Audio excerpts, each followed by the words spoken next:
और चलिए सीधे अब आपको लिए चलते हैं राजधानी लखनऊ, जहां मुख्यमंत्री योगी आदित्यनाथ का अन्नदाता किसानों से संवाद जारी है।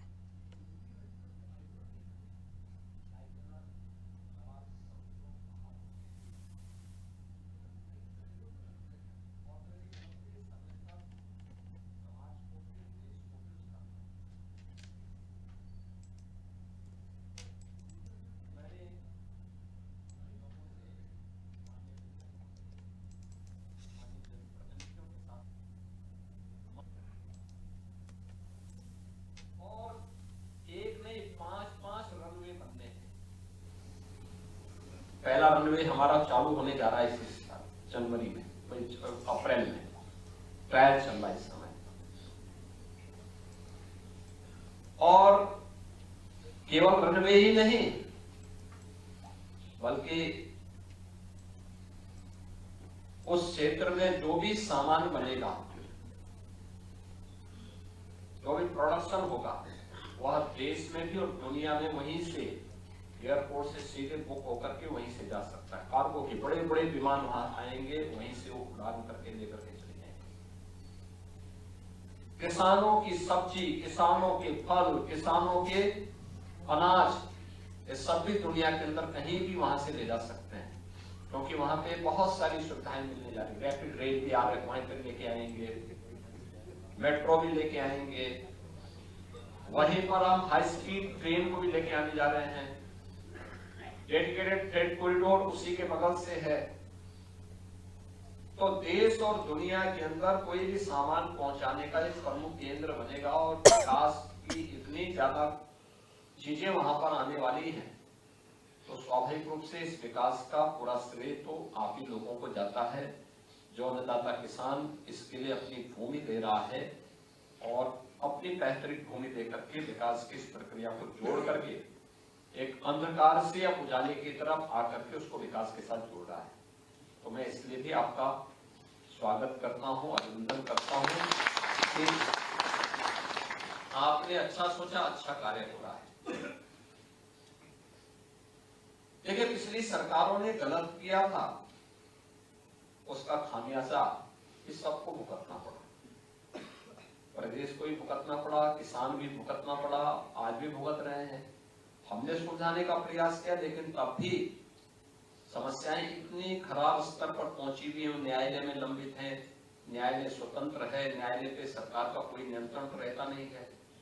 इसलिए न्यायालय में लंबित मामले में सरकार कोई भी कार्य नहीं कर सकती। लेकिन जो अथॉरिटी में या सरकार के पास लंबित है, उन सब का समाधान करवाया गया। और आज अब आप देखते होंगे, कभी आप दिल्ली जाएंगे या गुड़गांव जाएंगे, वहां से अच्छा आपको अब उत्तर प्रदेश के तीनों अथॉरिटी दिखती है। लोग आ रहे हैं अब यहाँ, क्योंकि लोगों को सुरक्षा भी मिल रही है, लोगों को अच्छी सड़कें मिल रही हैं, लोगों को अच्छी व्यवस्था मिल रही है। ये सब प्रयास से होता है और इस सबके सहयोग से होता है। देखिए, अन्नदाता किसान को अच्छी सुविधा मिले, हम लोग भी इसके पक्षधर हैं। और मैंने इसीलिए जब मैं अथॉरिटी के सीईओ को यहाँ पे बुलाया और आपके सामने सीधे सीधे बातचीत करने के लिए मैंने कहा, और मैं फिर उनसे कहूंगा कि विधायक जी के साथ और आपके साथ सीधे बातचीत करके जितने भी पेंडिंग्स हैं किसानों के, अन्नदाता किसानों के, वो सब एक समय सीमा के अंदर,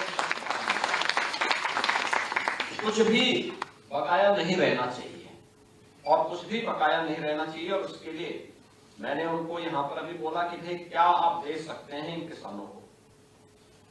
मैं देख रहा था यहाँ पे, हमने पहले फेज में वहां पर जो है 1334 हेक्टेयर भूमि ली, उसका मुआवजा दे दिया गया। ये जो पड़ा था उस समय हमें 2300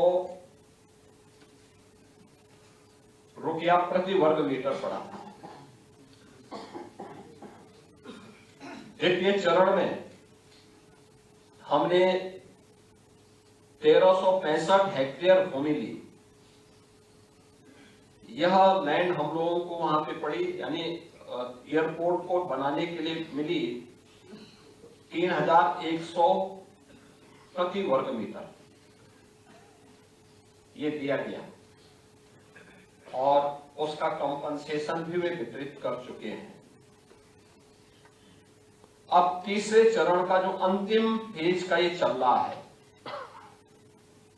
इस फेज के बाद वहां पे केवल रनवे तैयार होने हैं और 5 रनवे बनने हैं, जो देश ही नहीं बल्कि एशिया का सबसे बड़ा एयरपोर्ट जेवर को बनाएगा। यानी नोएडा इंटरनेशनल एयरपोर्ट जेवर एशिया का सबसे बड़ा एयरपोर्ट बनेगा। और इसके लिए यहाँ पे जो रेट यहाँ पे तय किया गया है कि प्रति वर्ग मीटर, अथॉरिटी ने तो मुझे कम दिया है, इन्होंने लिखा है कि साहब इसमें इन्होंने इसको 31 से बढ़ा करके 3400 भी लिखा है, 3600 भी लिखा है, उसके आगे इनकी कलम रुक जा रही है। मैंने कहा रोको मत भाई, धर्म चक्र है, घुमाओ इसको पूरा।